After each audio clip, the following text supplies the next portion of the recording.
Welcome back everyone. I don't know how I have not made this video yet, but we're going to be doing an engine oil change on this 2013 Honda Accord. This is the 2.4 four-cylinder engine, Earth Dreams, and this should be working for the 2013 to 2017. Now, if you have the 18 and up or even below, similar process, so just follow along. But I'm going to be showing you the items that you need, the process from start to finish. I'm not going to cut any steps out.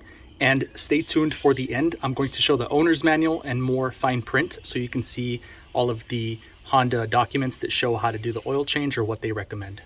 As many of you know, this Honda Earth Dreams engine is known for burning oil, whether it's the CR-V, the Civic, or this Accord. It burns about half a quart every 1,000 miles. And if it goes unnoticed, you can damage your engine. So make sure to check out my video that's titled Low Oil. That video shows the noise that the engine makes. It's kind of like a grinding noise when the oil level starts to get very low. Thankfully, I caught that issue and diagnosed it and have topped off the oil regularly every 1,000 miles or so. But a lot of people don't know what the noise sounds like, or they're not aware that their car is low on oil. So do be sure to check that video out so you can hear that noise and kind of understand why it's doing it. Again, it's not super comprehensive, but I just want to point that out. I'm glad I recorded it so someone knows what it sounds like. Now, another culprit on these engines is that you have your valve cover gasket that runs around this engine here. And this car has been leaking for such a long time. If you can kind of see there, all that oil is from thousands of miles. It just kind of seeps out. It just kind of seeps out and collects in this car. And it's all spread out. I kind of cleaned it up there, but you can see it's smeared. And I recently got this valve cover gasket replaced, and I also got the injectors cleaned, and I got the throttle body cleaned as well. So this car is running pretty great now. That could have very well been a reason that it's seeping oil out slowly but surely, which reduces the oil level. Maybe it could be that this valve cover gasket replacement is going to help maintain that oil. Maybe the engine's still going to burn, but maybe that's going to help just a bit. So I'll be documenting that in future videos and showing if the level's dropping or if it's maintaining because of this new valve cover gasket.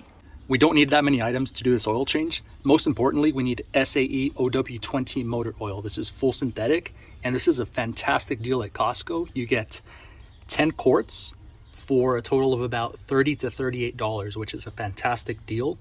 Next, we're going to need an oil catch pan. This one in particular is a 15 liter. Next, we want to be nice and clean, so we have a few rags here to clean up through the process. Have some sort of cardboard or something to catch in case there is a spill. So I have this oversized cardboard bag that I'm going to be using. I have a small funnel here, not the best one, but it's enough so we can keep it nice and clean when we pour in. I have 2 gloves to keep our hands clean. Optional is this oil filter removal tool in case it's on there too tight. And we have a 17mm socket. This is to drain the oil along with our ratchet. Here I have a crush washer. And then here we have the engine oil filter. This one is from Fram. There are a lot of deals on Amazon. At first I was torn with Fram, but I've seen some videos on YouTube. It's a pretty solid company and I have no problems with this. First things first, we want to have a proper setup. I have my trusty race ramps here. After we drive onto the ramps, we're going to apply the parking brake inside and place the vehicle in park, obviously.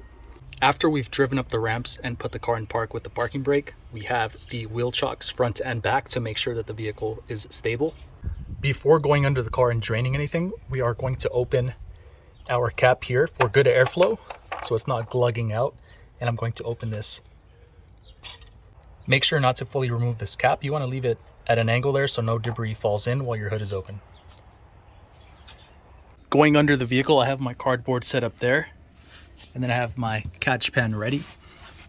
And then I already put the 17mm socket on here and loosened it. You're going to see how it spins there. It's spinning this way. And a tip here, be sure that your catch pan is about a foot past this bolt because the oil is going to shoot out in that direction. Keep in mind on this drain bolt, there's a crush washer as well, so it might fall into the catch pan, but you can possibly catch it here. And sometimes that crush washer does stay stuck onto the base, so just keep that in mind. I'm going to loosen it here and just be ready for that oil to shoot out.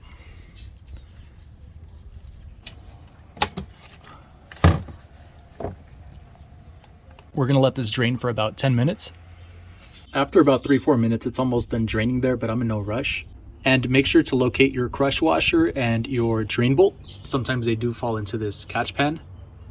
Next thing I'm doing is inspecting the drain bolt, making sure the threads are nice, clean some of the oil off of it. I'll be applying the new crush washer as well. This coarse chalk texture is going to face up towards the catch pan, like so. We do that because when we reattach it and tighten it, that softer material will crush onto the oil pan and it'll have a secure fit. Looking as we're nearly done here, I'm going to go ahead and retighten this with my hand for now. And quickly I'm going to just clean off any excess oil here so that it doesn't burn when the car heats up. And then we're going to move on to the engine oil filter next. So we're going to move our pan a little more forward. For the engine oil filter, it shouldn't be on that tight. You should be able to unscrew it with just your hand, but we have that tool just in case. So we're going to turn counterclockwise. And sure enough, it's on there kind of tight, so I'm going to use the tool. And I'm turning it just enough so that I can get my hand in there and loosen the rest by hand. Now it's coming off much easier, and this is going to kind of just drain all at once here. And then just be mindful that there is oil in this filter, so bring it down slowly, and then you can turn it upside down so that it drains accordingly.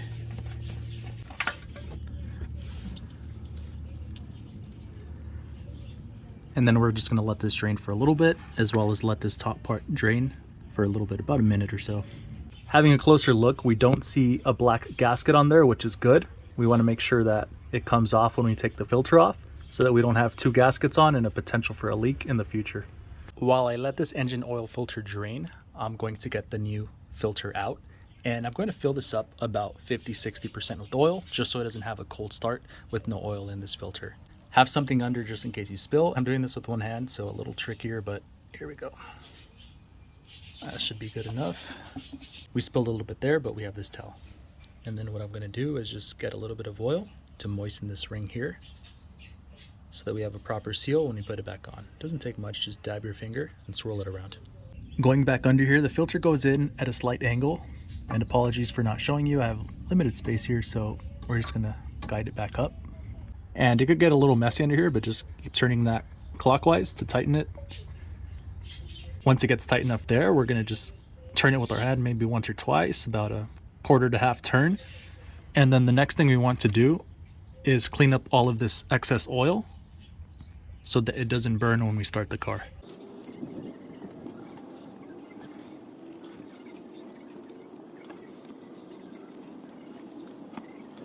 Just a quick look here why it's good to have some cardboard or something under, because we had a nice little spill there, some splashes, and we don't want that on our concrete pavement so that it stains.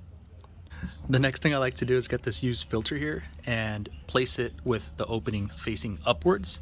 Put it in that box that I just used for the new one with the paper towel under there so it catches anything that seeps out.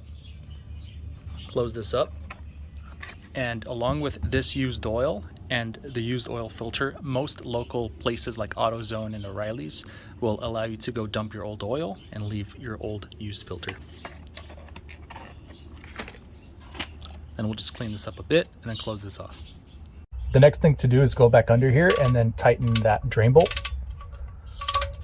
You don't need to tighten this too much. I'm going to torque it by feel, and I'll put the proper torque specs right here.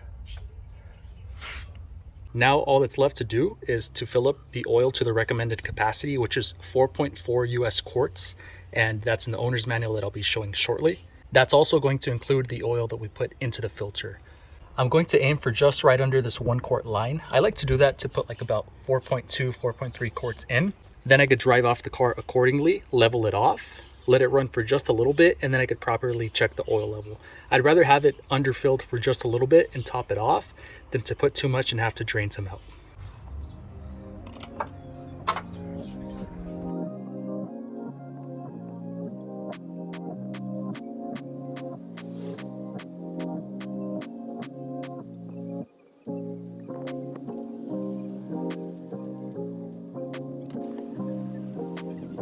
Okay, I'm at about 4.1 or 2 quarts there, so I'm going to close everything off and drive off the ramps, level the car off, and just let it run for about a minute or so.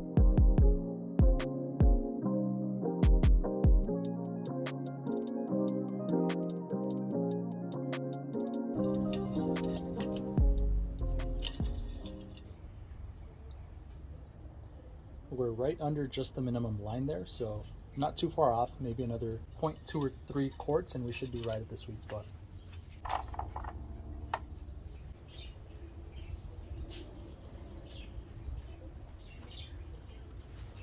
Let me just check again here. We're right around the middle there. I'm going to fill it up just a bit more to get it right around the top fill line. Awesome. So I just topped it off. Close your cap. Make sure to close your dipstick. And I went under to check if there's any spills. Everything looks good. All that's left to do is to reset the engine oil life. And we want to do that by pressing the on button twice. If you have the key version, the Sport or LX, you turn the key twice, but don't turn it on. And in this case, we're not putting our foot on the pedal because we don't want to start the car. Closer look here. Engine oil life is 20%. On this lever, I'm going to push in and hold it. Make sure to hold it. It might be 5-10 seconds and it will start flashing.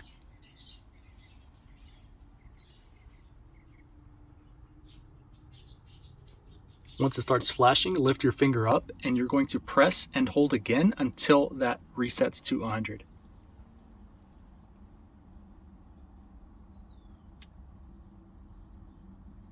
Just like that, we're back to 100% and we can cycle through back to whatever you use.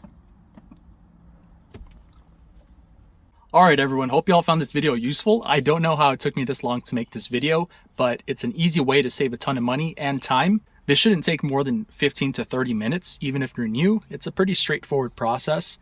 If you are going to raise your vehicle, as always, make sure you're responsible with that. Don't just use a floor jack. Make sure to use jack stands so that the vehicle is properly supported, and make sure to use wheel shocks. With that said, happy spring. Hope y'all are doing well. Have a great day. Have a great evening. Striker out.